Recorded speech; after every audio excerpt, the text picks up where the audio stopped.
Alors nous avons parlé de l'influence de la machine sur les comportements sociaux et sur la lisibilité sociale, à ce dernier café philo McDo auquel je vous renvoie.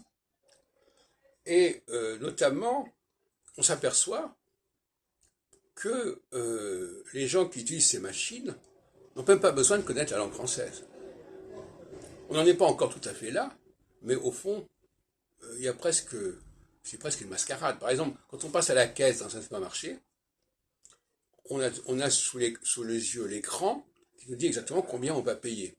Mais le caissier ou la caissière vont nous lire ce qui est sur l'écran, donc qui est redondant.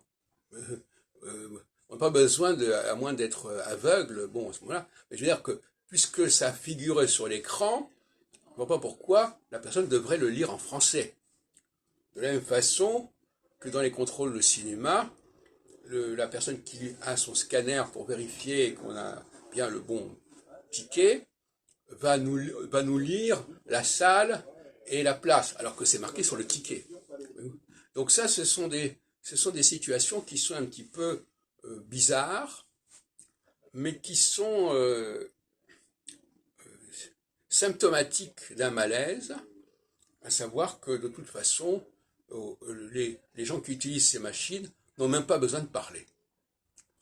Et quand elles parlent, c'est presque superfétatoire, ça se rajoute, c'est même souvent inutile. Et ça montre bien que finalement, ce que je disais dans ce café philo, les, les différences, les barrières sociales de toutes sortes sont gommées, sont estompées par la machine. Et qu'il est donc très facile, ça crée des sociétés extrêmement hétérogènes, où les gens n'ont pas du tout le même bagage culturel, du moment que la machine va tout aplanir.